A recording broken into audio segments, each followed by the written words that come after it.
Harish Mukherjee road পশ্চিমবঙ্গের অন্যতম পরিচিত রাস্তা।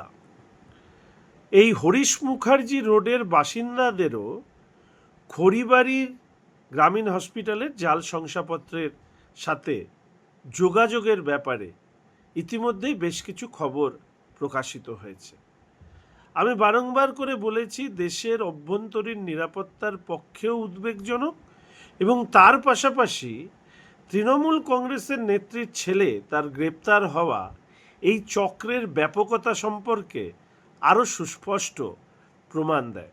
ফলে স্বাভাবিকভাবেই কারাই জাল শংসাপত্র বের করলেন, কেন বের করলেন, কবে থেকে বের হলো, এই সমস্ত বিষয় সামনে নিয়ে আসবার জন্য আমি খড়িবাড়ি ব্লকের জন্ম মৃত্যুর শংসাপত্র যা গত জুলাই মাস থেকে ইস্যু করা হয়েছে তার পূর্ণাঙ্গ তালিকা চেয়ে জেলা শাসক এবং সিএমএইচ দপ্তরে তথ্য অধিকার আইনে চিঠি দিয়েছি।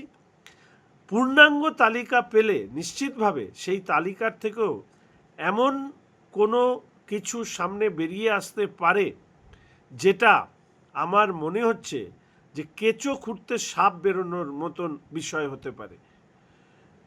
দেখা যেতে